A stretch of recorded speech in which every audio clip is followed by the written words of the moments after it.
June 24th, 1812, the largest army ever assembled, stands on the banks of the Niemen River, staring east into Russia. 685,000 soldiers, commanded by Napoleon Bonaparte, the greatest military genius of his age, the man who conquered nearly all of Europe. Napoleon looks at his maps, calculates the distances, and orders the invasion of Russia. 5 months later, fewer than 27,000 soldiers stagger back across that same river. Over 650,000 men are dead, frozen in the snow, starved on endless roads. Napoleon, the invincible emperor, has been broken not by Russian armies, but by Russia itself. Fast forward exactly 129 years. June 22nd, 1941. Adolf Hitler launches Operation Barbarossa. 4 million Axis soldiers, 3,600 tanks, 2,700 aircraft. The most technologically advanced military machine ever created. Hitler's generals assure him this will be different from Napoleon. They have trucks, not horses. They have tanks, radios, and blitzkrieg tactics that destroyed France in months. Russia will fall before winter comes. 4 years later, May 1945, over 4 million German soldiers are dead on the Eastern Front. Soviet tanks roll through Berlin's streets. Hitler is dead by suicide in his bunker. Once again, Russia has defeated an invasion that appeared unstoppable. These aren't just history lessons. These are mathematical proofs, written in the blood of millions, demonstrating an absolute truth. Russia is unconquerable, not difficult to conquer, not challenging to invade, completely, mathematically, geographically impossible. Now imagine the year is 2030. You're the supreme commander of a hostile superpower. You've studied Napoleon and Hitler's failures. You have better technology, better logistics. You're certain you won't repeat their mistakes. You order the invasion of Russia. And to make it easier, let's pretend Russia's military has magically vanished. No tanks, no jets, no soldiers, just the land. You think this is going to be easy now? My friend, you're about to walk into the greatest logistical nightmare in human history. You're about to learn exactly what destroyed Napoleon and Hitler. And that lesson will be written in your soldiers' frozen corpses, scattered across 8,000 kilometers of the most hostile terrain on Earth. Russia isn't just a country. It's a geographically engineered killing field designed by nature to swallow invaders whole. Let's examine exactly how Russia kills empires. The fortress without walls. Let's begin with the most fundamental problem, the issue that has killed countless invasion attempts before they truly even began: the borders, and the sheer impossibility of reaching Russia in the first place. Russia is the largest country on planet Earth by total land area, spanning 11 complete time zones from the Baltic Sea in the west all the way to the Pacific Ocean in the east. It covers over 17 million square kilometers of territory, which is nearly twice the size of the entire United States, larger than the continent of South America, and actually bigger than the surface area of the dwarf planet Pluto. But size alone doesn't tell the full story of Russia's defensive advantage. What matters even more is what surrounds this enormous landmass, the natural barriers that have protected Russia for centuries. To the north lies the Arctic Ocean, one of the most hostile and unforgiving environments on the planet. The Arctic isn't just cold water, it's a logistical death sentence for any military force. For most of the year, roughly 8 to 9 months, it's covered in thick ice sheets that can crush steel hulls like tin cans. Even during the brief summer months, when some passages become navigable, the waters remain treacherous, unpredictable, and utterly inhospitable to sustain military operations. Any attempt to invade Russia from the north would require your naval forces to navigate through some of the most dangerous waters on Earth, in conditions where a single mechanical failure means your entire crew freezes to death within hours. Even if you somehow manage to establish a beachhead on Russia's northern coastline, you would find yourself in the middle of the Siberian Arctic, thousands upon thousands of kilometers from any strategic target worth capturing, with no infrastructure to support your advance, and temperatures that regularly drop below -40 degrees Celsius. To the east, Russia faces the Pacific Ocean, but not the warm, inviting Pacific you might imagine. This is the frigid North Pacific, where the Sea of Okhotsk freezes solid for months each year. The viable ports are few and far between: Vladivostok, Petropavlovsk-Kamchatsky, and a handful of smaller installations. These ports are isolated outposts, separated from the Russian heartland by literally thousands of kilometers of the most brutal terrain imaginable. If you attempted an amphibious invasion from the Pacific side, landing your forces in Vladivostok or somewhere along the Kamchatka Peninsula. You would then face the impossible task of moving your army westward across the entire breadth of Siberia. We're talking about a distance of roughly 7,000 kilometers. That's over 4,000 miles of taiga forests, permafrost, mountains, and wilderness, where roads essentially don't exist for massive stretches. To put this in proper military perspective, during World War II, when the Allies invaded Normandy in France, they crossed the English Channel, which measures roughly 20 to 100 miles wide, depending on your crossing point. That relatively short journey across calm waters required years of meticulous planning, millions of tons of carefully accumulated supplies, and the combined economic output of three of the world's most powerful nations working in perfect coordination. That invasion force had to travel less than 100 miles across water. Now imagine executing the same type of operation, but you must cross thousands of miles of open ocean, establish your beachhead in one of the most remote locations on Earth, and then somehow march your army 7,000 kilometers through Siberia just to reach the actual populated centers of Russia. The logistical requirements don't just increase proportionally with distance, they increase exponentially. Every additional kilometer of supply line you must maintain multiplies your vulnerabilities and resource requirements dramatically. Let's talk concrete numbers to make this absolutely clear. Assume you want to land an invasion force actually capable of occupying and holding Russian territory against resistance. Military strategic doctrine generally suggests you need overwhelming force superiority over the defending population. Let's be extremely conservative in our estimates. Let's say you want to land an initial force of 1 million combat troops. That's actually a relatively modest number when you consider you're trying to occupy a nation of approximately 144 million people spread across the largest country on Earth. But you can't just ship the soldiers themselves across these vast distances. Every single soldier requires food, fresh water, ammunition, medical supplies, spare parts for weapons and vehicles, communications equipment, and most critically of all, fuel. A modern mechanized military division, the kind you'd absolutely need to actually advance through Russian territory, consumes hundreds of thousands of gallons of fuel every single day just to keep moving forward. Tanks, armored personnel carriers, supply trucks, mobile artillery, helicopters, all of these machines are incredibly thirsty for petroleum products. To support even a modest invasion force of 1 million troops across the Pacific Ocean, you would need a continuous bridge of cargo ships, so densely packed you could almost walk from one vessel to the next. You would need oil tankers, ammunition ships, hospital ships, repair vessels, and transport ships, all moving in a coordinated ballet across thousands of miles of ocean. The sheer volume of shipping required would be visible from space using commercial satellites. It would take many months, perhaps even years, to assemble such an armada.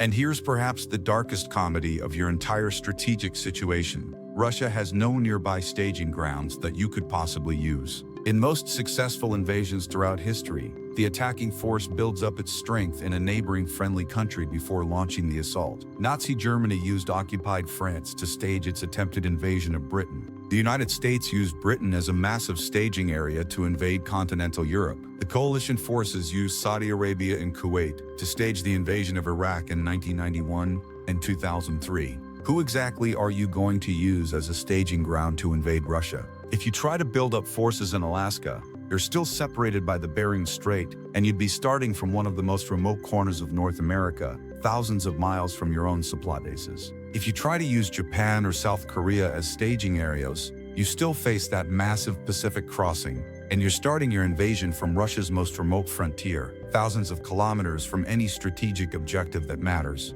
The fundamental truth is inescapable and has been proven throughout history. There is no element of surprise in invading Russia. You cannot sneak up on the largest country on Earth. The moment you begin loading your invasion fleet, which would take months of preparation, visible to the entire world, Russia's economy and what remains of its population shifts into total war mode. Every factory begins producing weapons and ammunition. Every bridge gets wired with explosives ready to be detonated. Every road gets mapped for potential ambush points. Every forest becomes a potential partisan hideout. By the time your first transport ship finally reaches Russia's territorial waters after weeks or months at sea, your soldiers will have been confined on ships for an extended period. They will be seasick, weak from confinement in cramped quarters, their muscles atrophied from lack of proper exercise, living on military rations that barely sustain them. They'll be physically and psychologically degraded before they even see their first moment of combat.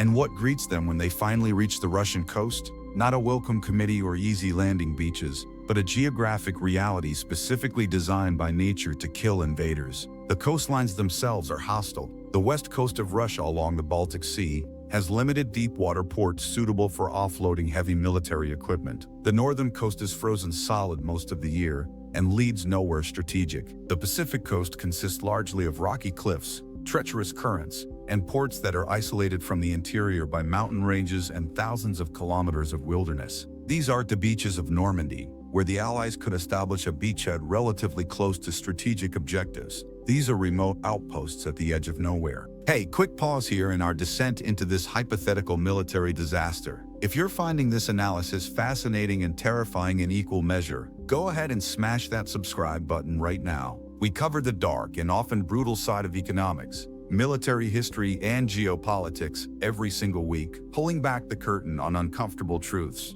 Also, let me know in the comments below, if you absolutely had to choose a landing point for invading Russia, where would you pick? The frozen Arctic North, the remote Pacific East, the more accessible but heavily defended European West? Spoiler alert, they're all suicide missions in different ways, but I'm genuinely curious which flavor of military disaster you choose. Let's continue with this nightmare scenario.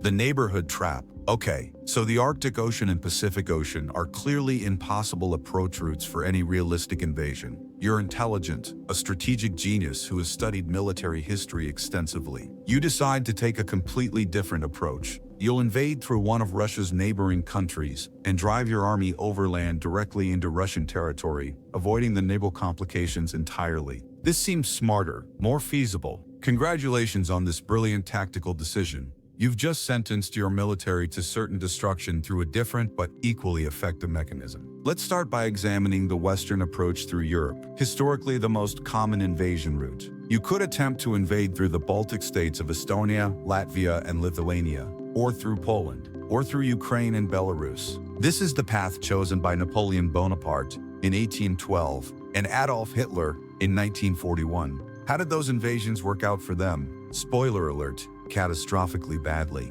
Even if we completely ignore the military resistance you'd face from both the countries you're invading through and from Russia itself, the geography conspires against you from the very beginning. The European plain, which extends from France all the way to the Ural Mountains deep inside Russia, seems flat and inviting when you look at it on a map. It appears to be perfect tank country, ideal for rapid mechanized advances. And initially, you're correct. You can make rapid progress in the early stages. Napoleon's Grande Armée covered hundreds of miles in just a few weeks during the summer of 1812. Hitler's Wehrmacht smashed through enormous distances during the opening months of Operation Barbarossa in 1941. But here's what the maps don't show you clearly, what both Napoleon and Hitler discovered too late. The distances in Russia are absolutely soul-crushing. If you start your invasion from Poland's eastern border and drive toward Moscow, you're covering roughly 1,000 kilometers of distance. That's roughly similar to driving from New York City to Jacksonville, Florida,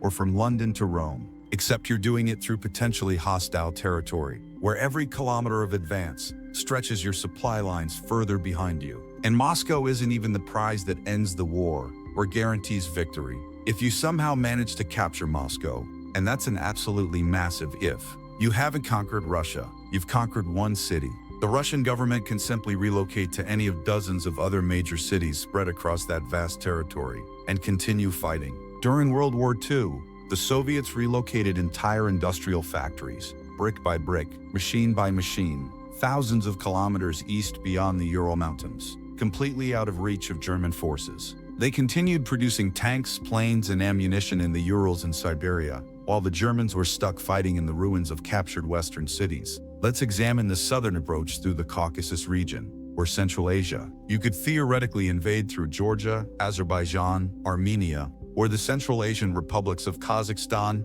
Uzbekistan, or Turkmenistan. Welcome to an absolute geographic nightmare that makes the European approach look simple by comparison. The Caucasus Mountains form a formidable natural barrier, stretching between the Black Sea and the Caspian Sea. These aren't gentle hills you can drive your tanks over. These are serious mountains with peaks exceeding 5,000 meters in elevation, higher than any mountain in the continental United States. There are very few viable passes through these mountains, and every single one of them represents a perfect defensive position. A small defending force positioned correctly in these mountain passes can hold off an army many times its size, almost indefinitely, picking off vehicles one by one as they're forced through narrow defiles. If you try to bypass the Caucasus Mountains entirely by going around through the Caspian Sea region and Central Asia, you enter the deserts and steppes. This terrain looks empty and inviting on maps, appearing to offer easy passage, but it's actually a logistical black hole that swallows armies. Water sources are scarce and scattered. The temperature swings are extreme, scorching hot during the day, potentially reaching 50 degrees Celsius,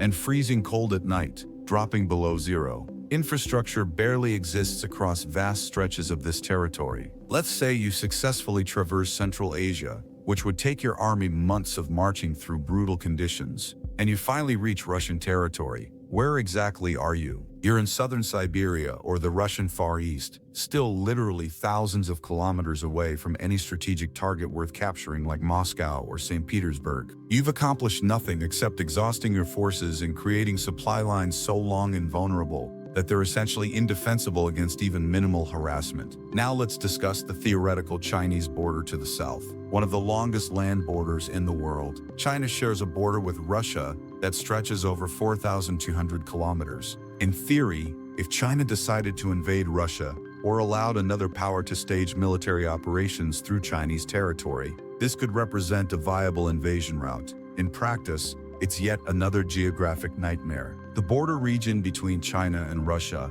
is dominated by mountains, dense forests, and vast empty spaces. The population density is extremely low on both sides of the border. There are very few roads capable of supporting heavy military traffic at the scale required for a major invasion. The distances from the Chinese border to any significant Russian city are enormous. From the Chinese border to Moscow is roughly 6,000 kilometers, further than the distance from London, England to Tehran, Iran. But the real killer with any overland invasion of Russia, regardless of which border you choose to cross, is the same factor that has destroyed every previous invasion attempt throughout history: distance combined with scorched earth tactics. Throughout Russian history, spanning centuries, whenever a foreign invader has penetrated deep into Russian territory, the Russian defenders have employed the same strategy. They simply retreat, burning everything behind them as they go. They destroy crops so invaders can't eat. They burn villages so invaders can't find shelter. They blow up bridges so invaders can't cross rivers.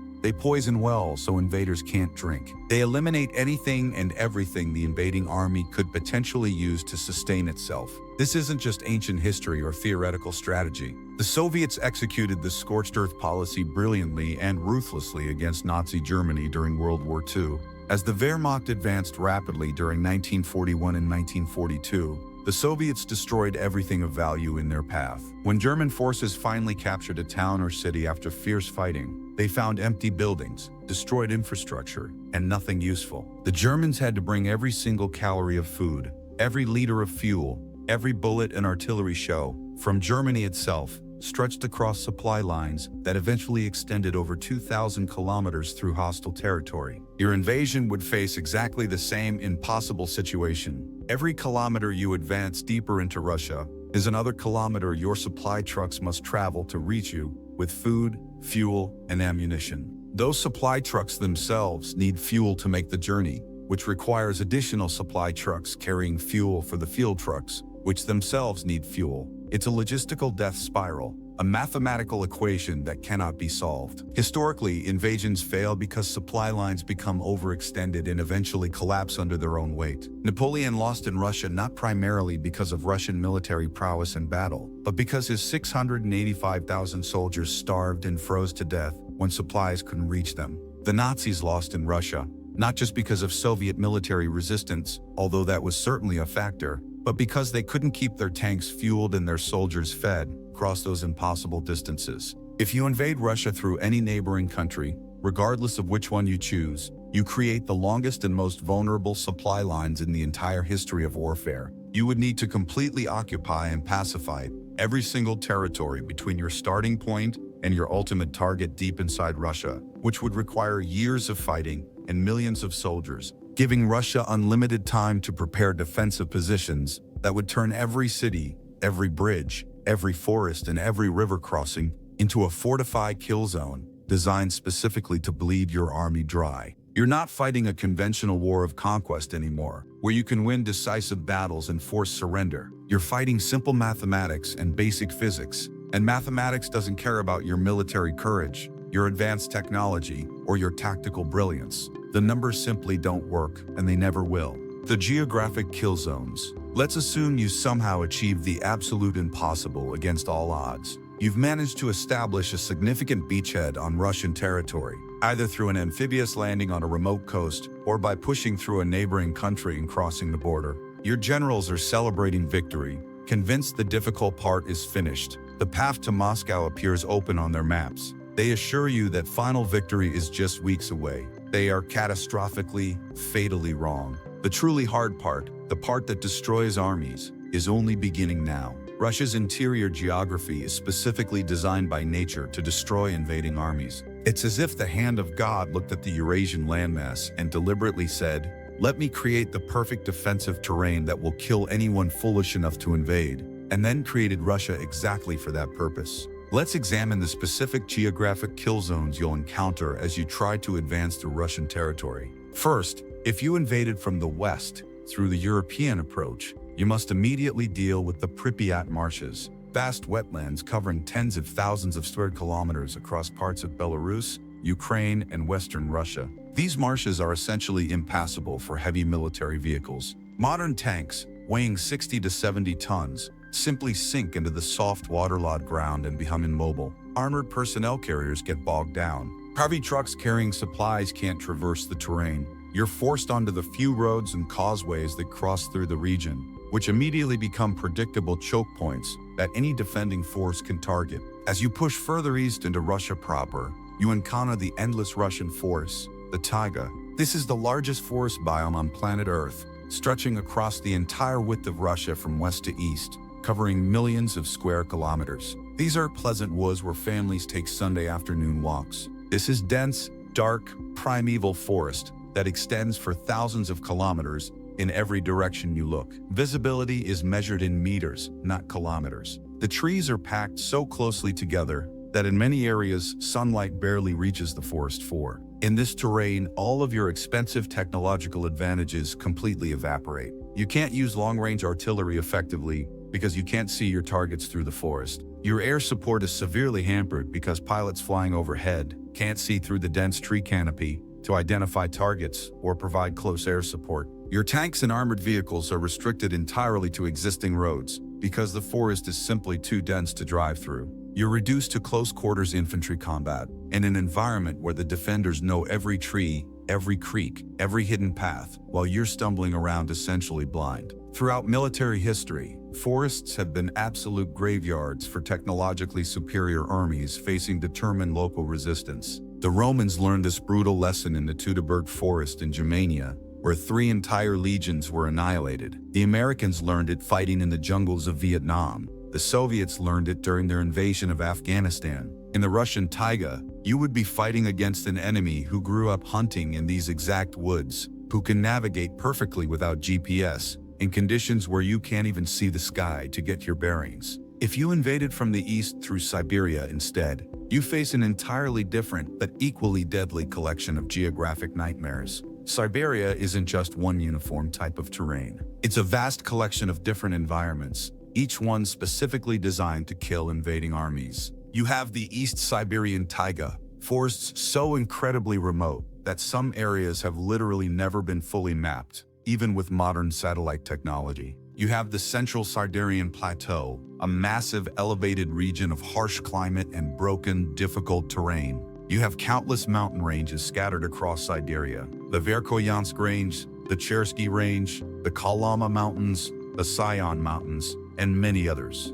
These Siberian mountain ranges aren't as internationally famous as the Himalayas or the Alps, but they're just as effective at stopping military advances. They're remote, brutally cold even in summer, and offer absolutely no resources to sustain military operations. If you tried to move a mechanized army across these mountains, With tanks and heavy equipment, you would lose more soldiers to the harsh environment, to altitude sickness, to cold exposure, and to simple accidents than to any human enemy. And then there's the permafrost, permanently frozen ground, that covers absolutely vast areas of Siberia, roughly 65% of Russian territory. During the brief summer months, typically June through August, the surface layer of permafrost melts, creating an impassable muddy bog that Russians call Raspasitsa, which roughly translates to season of bad roads. During the long winter months, everything freezes completely solid, and temperatures drop to levels that cause metal components to become brittle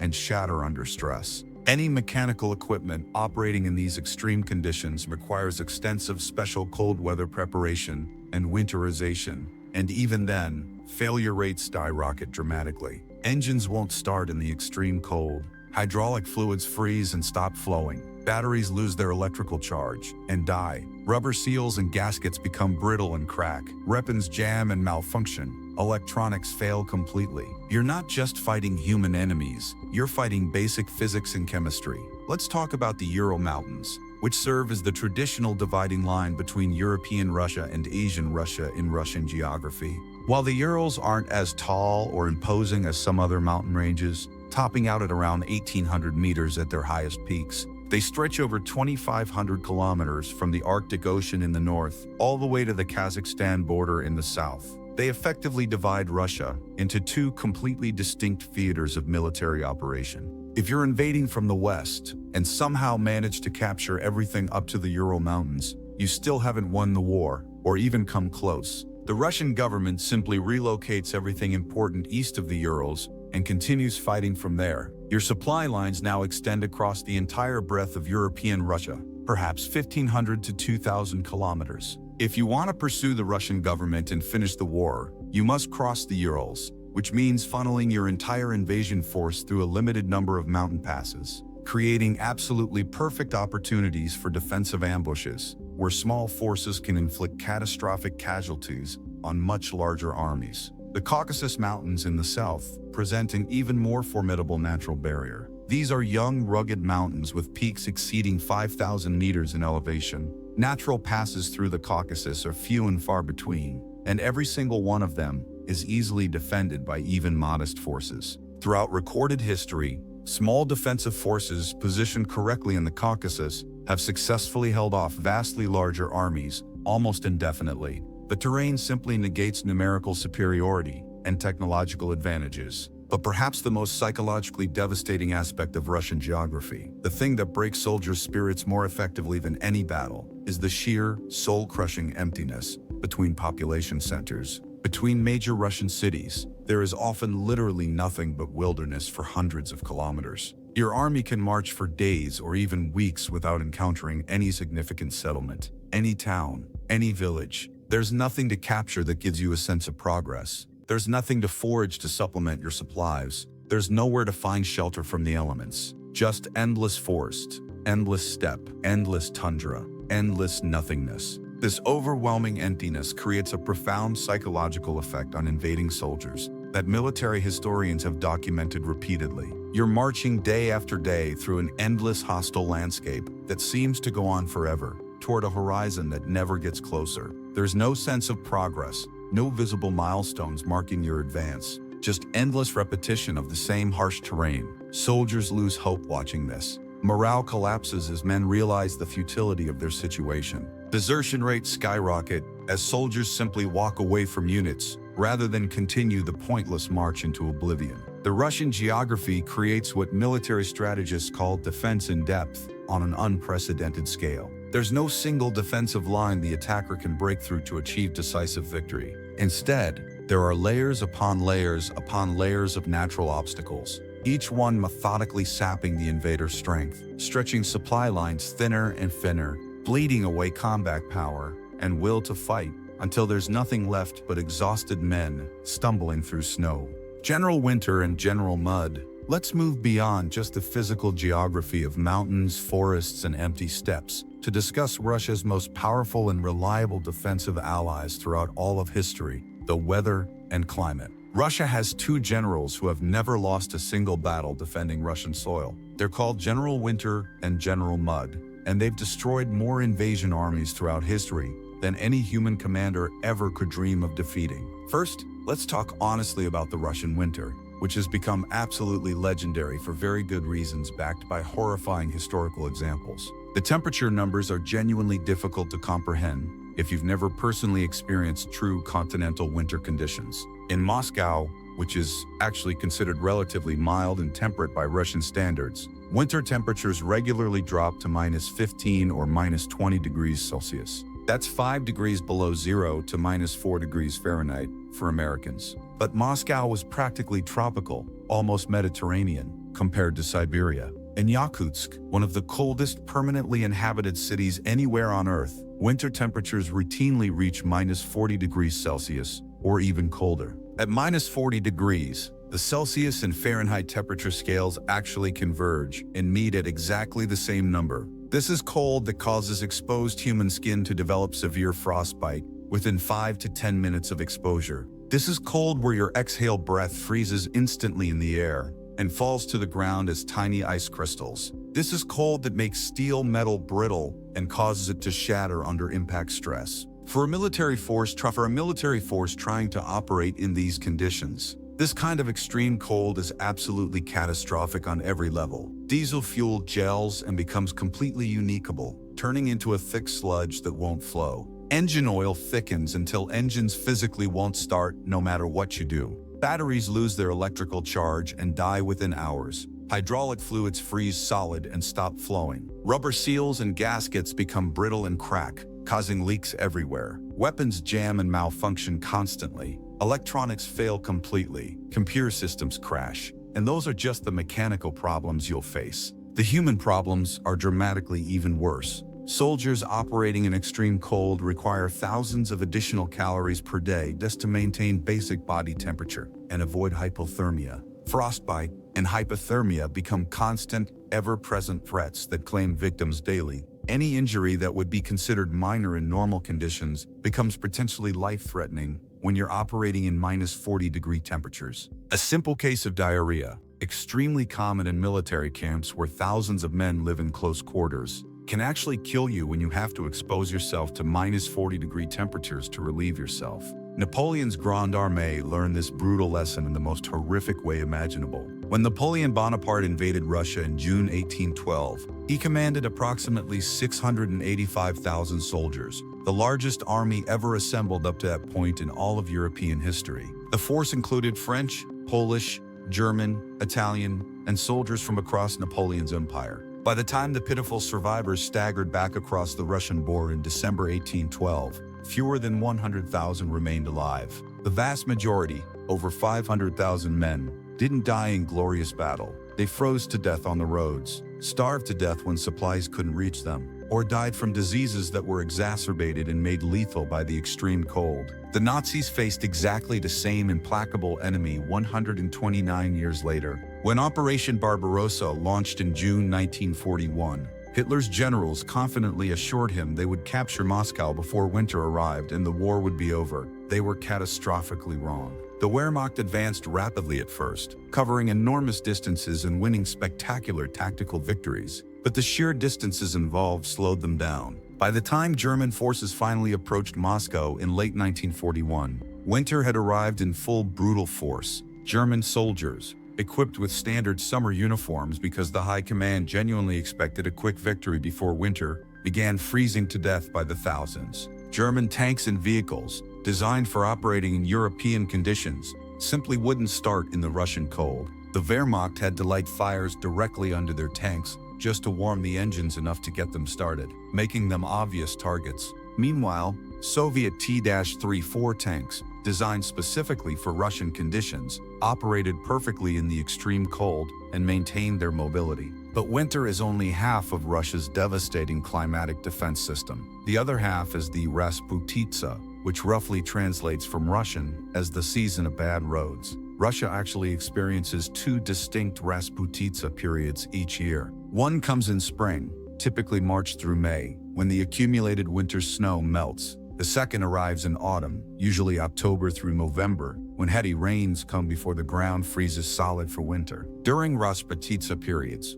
Russia's roads, particularly in rural areas, far from major cities, essentially cease to exist as functional transportation routes. The ground becomes a muddy swamp, capable of swallowing vehicles whole. Tanks weighing 60 tons get bogged down and become completely immobile, stuck in mud up to their turrets. Supply trucks sink up to their axles and can't move forward or backward. Movement of any kind becomes nearly impossible. Entire armies have been stopped completely, not by enemy military action, but simply by mud that makes movement impossible. The Rasputitsa isn't just an inconvenience that slows you down. It's a strategic weapon that Russia wields with perfect reliability. It arrives on schedule every single year, like clockwork that cannot be stopped. Any invasion timetable must account for Rasputitsa periods, which means you have very limited windows of opportunity when movement is actually possible. You can invade in summer when the ground is dry, but you must achieve total victory before autumn Rasputitsa arrives.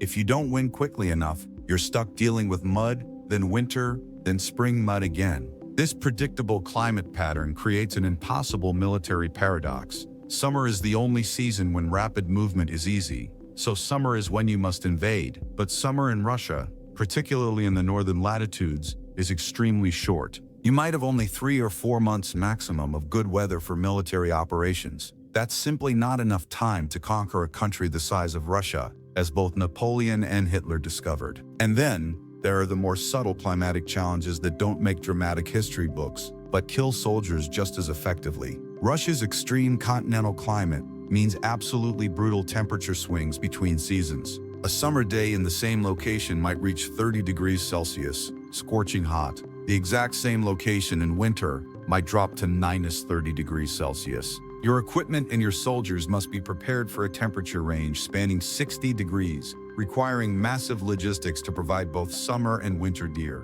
The climate also severely affects food production and the possibility of foraging off the land. Russia's growing season is extremely short in most regions, sometimes less than 100 days. The soil quality in Siberia is often very poor for agriculture. This means there's very little local food available for an invading army to seize and use to supplement their supplies. You must bring every single calorie with you from your home country, stretching those supply lines even further. Throughout history, invaders have consistently and fatally underestimated the Russian climate. They look at maps and see distances they can calculate. They calculate march rates and fuel consumption based on normal conditions, but they fail to properly account for the weather, and the weather kills their armies. General Winter and General Mud have defended Russia more effectively than any human general with conventional forces ever could. The armed population. Now let's move beyond discussing rocks, dirt, ice, and mud to examine the most dangerous and unpredictable variable in this entire nightmare equation: the Russian people themselves and their historical response to foreign invasion.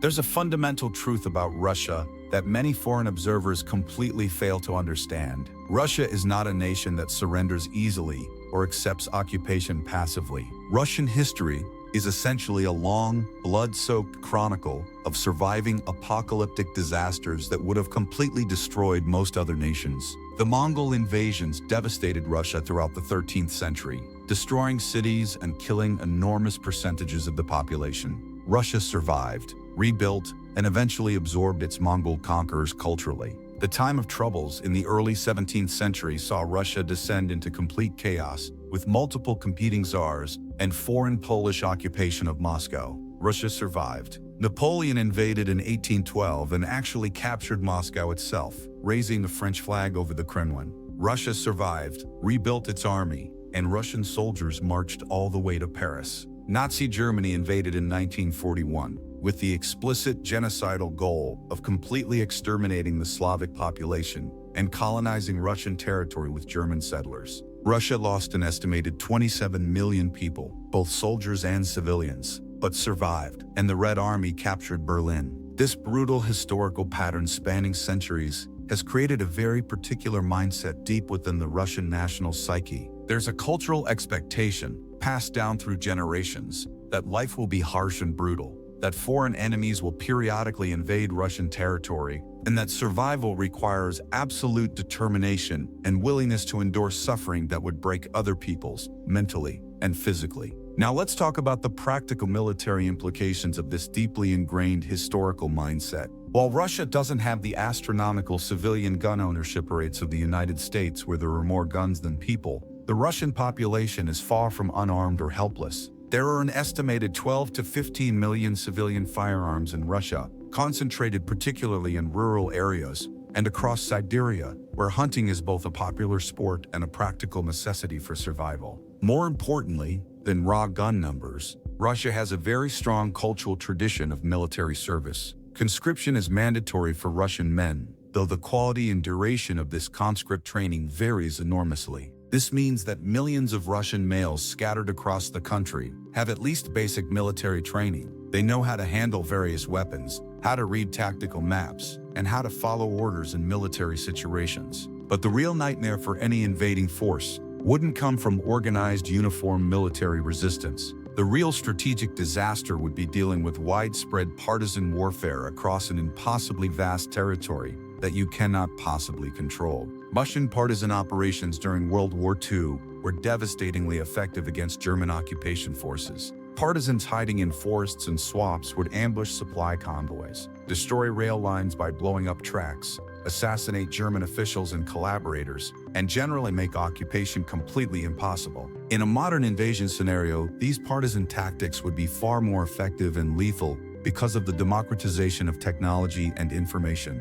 You don't need a weapons factory to build effective improvised explosive devices anymore. Detailed instructions are freely available online. The components can be purchased commercially or improvised from common household and agricultural materials. A single determined individual with basic technical knowledge can create devices capable of destroying modern armored vehicles. Your occupation force would need to somehow maintain secure control over literally thousands of kilometers of roads and rail lines, stretching back to your supply bases in occupied territory. Every bridge becomes a potential target for sabotage. Every culvert under a road could hide an explosive device. Every forest could hide partisan units. You would theoretically need to post armed guards every few hundred meters along every critical supply route, and you simply don't have enough soldiers for that impossible task. Let's talk about the brutal mathematics of military occupation, because the numbers are genuinely staggering when you calculate them honestly. Standard military doctrine, based on historical experience,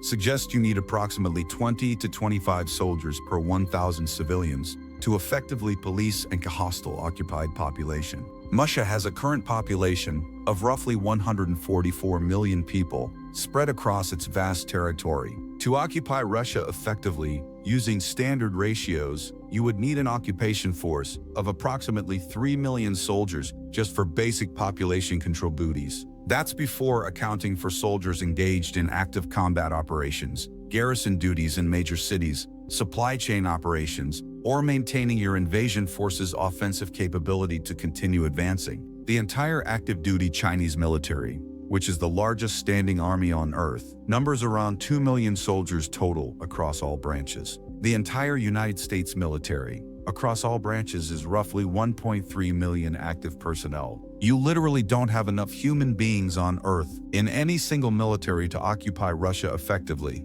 even if every single one of your soldiers was dedicated solely to occupation duty, with no other responsibilities. And soldiers are humans, not robots. They can't work 24 hours per day without rest. You need rotation schedules, rest periods, leave time, medical recovery. In practice, you would need 5 to 6 million soldiers total to maintain 3 million boots on the ground in Russia at any given moment. Where are you possibly getting 5 million trained soldiers? Even if you could somehow recruit, properly train, and deploy that many troops, an unprecedented feat. How are you feeding them all? How are you supplying them? Each soldier requires approximately 2,000 to 3,000 calories per day minimum, more in cold weather. 5 million soldiers require 15 million meals every single day, forever. All of it must be shipped hundreds or thousands of kilometers into occupied Russia. And here's the truly nightmarish part that makes occupation impossible. Unlike in some historical occupations where local populations eventually accepted defeat and grudgingly cooperated with occupiers, Russian history strongly suggests this would never ever happen. Russian partisan resistance continued in some remote areas for years after World War II officially ended in 1945. Small groups of fighters hiding in forests refused to surrender or accept peace, even after Germany's complete defeat and unconditional surrender. Your occupation wouldn't face occasional isolated resistance that you could suppress. You would face continuous, grinding, never-ending guerrilla warfare in every occupied town, every village, every forest. Every Russian civilian you encounter on the street could be a partisan scout gathering intelligence. Every supposedly friendly Russian collaborator could be feeding you false information to lead you into ambushes. Every commercial transaction could be a trap. You cannot possibly distinguish friend from foe. The psychological toll on your occupation troops would be absolutely catastrophic and would destroy unit cohesion. They would live in constant fear, never knowing where the next attack would come from or who to trust. Paranoia would spread. Morale would collapse entirely. Desertion rates would skyrocket as soldiers simply walked away from their units. You would spend more resources and effort keeping your own soldiers from fleeing than actually fighting the Russians. The logistical impossibility. Let's step away from combat scenarios and human factors for a moment to discuss pure logistics in detail, because logistics is what actually wins or loses wars in reality, not heroism, courage, or tactical brilliance on the battlefield. And the logistics of invading Russia are quite literally impossible at the scale required for achieving victory and occupation. We've mentioned the vast distances involved several times already, but let's really emphasize this point with concrete, specific numbers that make the impossibility clear. From the western Russian border near Poland and Belarus to Moscow is approximately 1,000 kilometers. From Moscow eastward to the Ural Mountains is another 1,000 kilometers.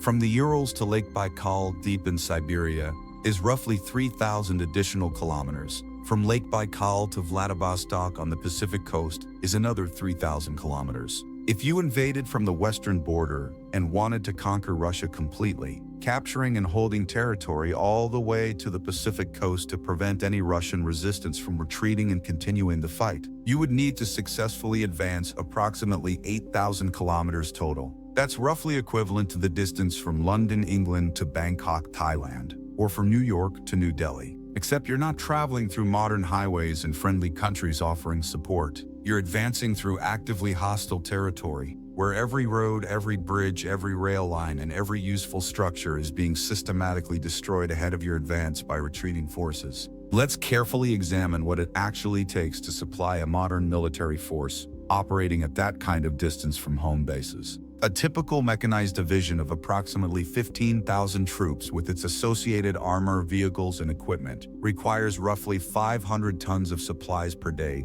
just for basic operations. That includes food, fuel, ammunition, spare parts, medical supplies, and everything else needed to function as a combat-effective unit. 500 tons per day must be transported reliably from your supply bases, wherever those might be located, all the way to the front lines where combat is occurring. Let's say conservatively that you've managed to advance 2,000 kilometers into Russian territory. Your supply trucks must travel 2,000 kilometers forward through dangerous territory to deliver supplies to combat units, then 2,000 kilometers back empty to return to supply bases and get more supplies. That's a 4,000-kilometer round trip for every supply run. A military supply truck traveling on damaged, cratered roads through hostile territory, where ambushes are constant, might average 40 kilometers per hour if the drivers are lucky and don't get attacked or stuck. That means 100 hours of driving time for the complete round trip, which is roughly 4 full days of continuous driving, not accounting for mandatory rest stops, refueling, vehicle maintenance, or time lost to ambushes and attacks.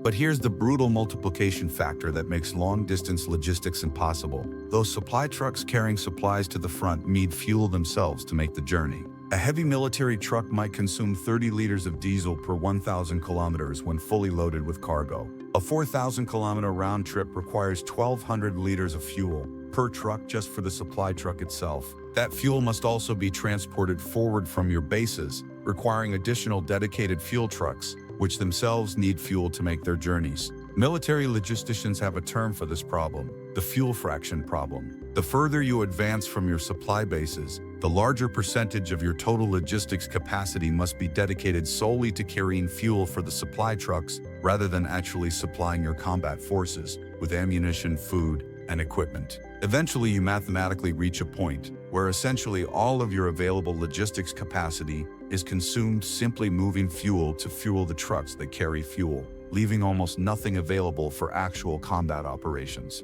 The Nazis hit this exact mathematical wall during Operation Barbarossa. The Wehrmacht's rapid advance deep into Soviet territory was ultimately stopped not primarily by Soviet military resistance, although that was certainly a major factor, but because the Germans physically could not maintain functioning supply lines across the enormous distances involved. Tanks ran out of fuel and became immobile fortifications. Soldiers went hungry when food couldn't reach them. Ammunition shortages meant artillery fell completely silent during critical battles. The mathematics of distance defeated them, and this entire calculation assumes optimistically that your supply lines remain intact and functional, which they absolutely would not. Russian partisans operating behind your lines would systematically attack your supply convoys every single day. Every bridge you need to cross would be destroyed ahead of your advance. Rail lines would be torn up, with tracks removed and ties burned. Roads would be extensively mined with explosives. Your supply trucks would face ambushes,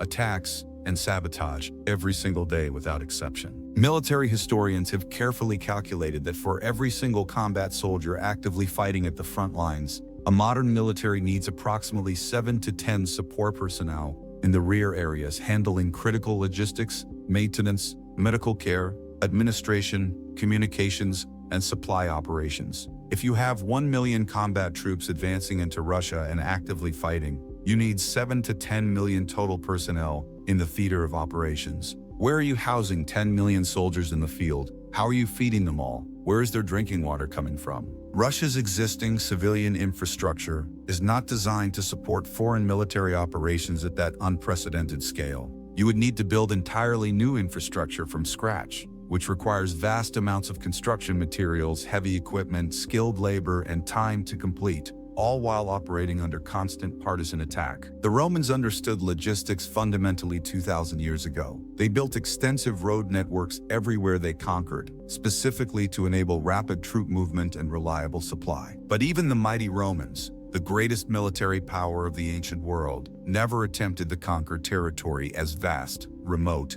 and hostile as Russia. They understood their limits. Modern militaries possess far greater technology than Roman legions, certainly, but they still face exactly the same fundamental mathematical constraints of distance and supply that cannot be overcome with technology alone. Invading Russia isn't a conventional military operation with challenging odds that skill can overcome. It's a logistical suicide note written in frozen blood across 8,000 kilometers of hostile wilderness that swallows armies whole. The economic suicide bomb. Let's assume for a moment that you're some kind of impossible military wizard who has somehow managed to overcome every single obstacle we discussed so far. You've successfully crossed the oceans or borders despite the difficulties. You've somehow pushed your forces through all the geographic kill zones. You've maintained supply lines across impossible distances. Your soldiers have survived both General Winter and General Mud. You've somehow managed to pacify widespread partisan resistance. Against all odds and all logic, you're actually winning the ground war militarily. Congratulations on achieving the impossible. You have just triggered a global economic catastrophe so severe that it will completely destroy your own nation, along with most of the world. This is the economic suicide bomb, built into any serious attempt to conquer Russia. You cannot achieve victory without losing everything that made victory worth pursuing in the first place. First and most immediately, let's discuss what happens to global energy markets when Russia's production goes offline. Russia is one of the largest energy producers on planet Earth. Russia supplies roughly 10% of total global oil production and approximately 17% of global natural gas production. If Russia's energy production goes offline completely due to war, either through destruction of facilities or disruption of exports, global energy prices don't just increase moderately, they explode upward into the stratosphere. Your own economy, along with every other economy on Earth, depends fundamentally on stable, affordable energy prices. If oil prices triple or quadruple overnight, which they absolutely would in a Russia invasion scenario, your transportation costs skyrocket, your manufacturing costs explode. Your population faces heating and electricity costs they simply cannot afford. inflation spirals out of control. The economic damage to your own country would likely exceed any possible benefit from conquering Russian territory. And here's the vicious, cruel irony of the situation. One major reason you might want to invade Russia in the first place is to control those valuable energy resources for your own use. But in the very process of invasion and warfare, those resources get systematically destroyed. Oil refineries burn in combat, gas pipelines get sabotaged by retreating forces, drilling platforms get blown up. You're not capturing functional energy infrastructure, ready to use. You're capturing smoking ruins that will take years and hundreds of billions of dollars to rebuild. Second, Russia is a major exporter of wheat and other essential grains, providing roughly 10%. Second, Russia is a major exporter of light wheat, providing roughly 10% of global wheat exports. 4 countries across Africa and Asia that depend heavily on Russian grain imports face potential famine. Global political instability increases everywhere as hungry populations riot. Your own population at home faces severe food price inflation that destroys their standard of living. Third, Russia is a critical global supplier of various industrial materials and rare earth elements essential for modern manufacturing. Titanium, palladium, nickel, and many other materials crucial for modern industry come primarily from Russian mines. If those supply chains break completely, manufacturing across the entire world faces critical shortages. Your own military-industrial complex, the factories building your tanks and planes and ships, would face severe material shortages. Fourth, and most catastrophically for global stability, invading Russia would almost certainly trigger a broader global conflict involving multiple major powers. Russia has formal military alliances with several nations. Russia maintains defense agreements and close relationships with China, with various Central Asian states, and with other countries. If you invade Russia, you're not fighting Russia alone in isolation. You're potentially fighting a coalition that could include nuclear-armed China, with its massive population and industrial capacity. The total economic cost of a multi-front global war would be measured in tens of trillions of dollars.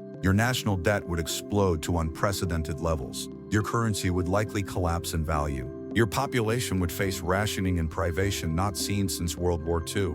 And for what ultimate purpose? To rule over a frozen, radioactive wasteland full of hostile partisans? Even if you somehow achieve total, complete military victory and conquered all of Russia's territory, the land you've captured would be effectively economically worthless. The infrastructure would be destroyed. The population would be hostile and completely ungovernable. The resources would be damaged or inaccessible. You would spend decades and many trillions of dollars trying to rebuild and pacify what you've conquered, all while facing continuous deadly insurgency that bleeds you dry. This is what military strategists call a Pyrrhic victory, named after King Pyrrhus of Epirus, who defeated the Romans in battle, but suffered such devastating casualties that he essentially lost despite technically winning. Pyrrhus allegedly said after his costly victory, "Another such victory and I am undone." That would be your exact situation after conquering Russia. Victory would destroy you just as thoroughly as defeat would have. Final thoughts. So let's carefully recap your invasion plan and systematically review why it's absolutely doomed from the very beginning. First, you must cross either vast hostile oceans or traverse through neighboring countries to reach Russian territory, both approaches creating supply lines stretching thousands of kilometers and taking many months to establish, while Russia prepares comprehensive defenses. Second, you must fight through some of the most hostile geography anywhere on Earth, including endless taiga forests, impassable swamps, brutal mountain ranges, and frozen tundra that offers no resources and no shelter to sustaining armies. Third, you must somehow survive General Winter and General Mud, the climatic conditions that have destroyed every single previous invasion attempt throughout recorded history, without exception. Fourth, you must occupy and pacify a population of 144 million people who have repeatedly demonstrated throughout history their willingness to endure absolutely catastrophic suffering rather than surrender to foreign invaders. Fifth, you must maintain functioning supply lines across distances that are simply mathematically impossible to secure against constant partisan attack, requiring more soldiers than any single nation on Earth can possibly field, train, and deploy.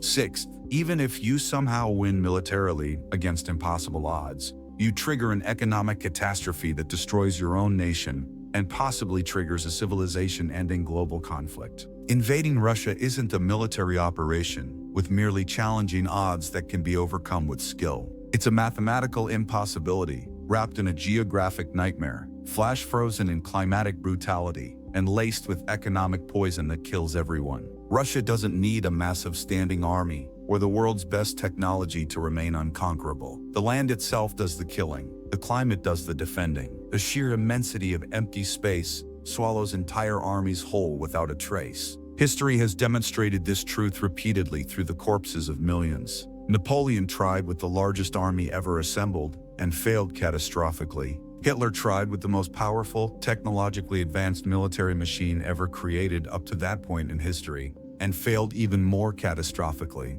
Every invasion of Russia throughout history ends exactly the same way, with frozen corpses scattered across 1,000 kilometers of snow, rusted equipment abandoned in mud, and the invading nation bankrupted by the attempt. To any aspiring conqueror or military planner watching this analysis, here's the wisdom purchased through centuries of blood and millions of deaths. Don't invade Russia. Not because of international law or treaties. Not because of nuclear weapons or morality. Don't invade Russia because you will lose. You will lose badly, completely, catastrophically, and permanently. The mathematics, the geography, the climate, the distances, and the determined population make successful invasion and occupation absolutely impossible, regardless of your technology or numbers. Russia's greatest defensive weapon isn't its military technology, its tanks, its planes, or even its nuclear arsenal. Russia's greatest defensive weapon is simply Beam Russia itself,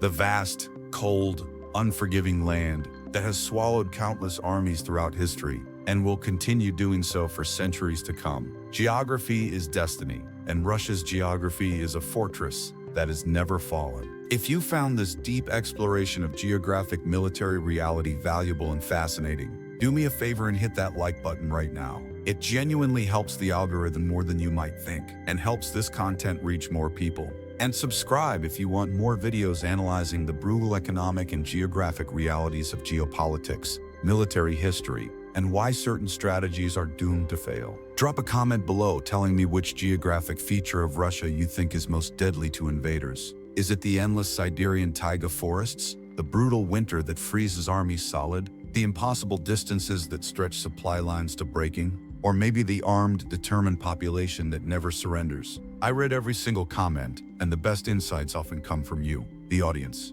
Thanks for watching, and remember this eternal truth. Geography is destiny, and Russia's geography is death to invaders.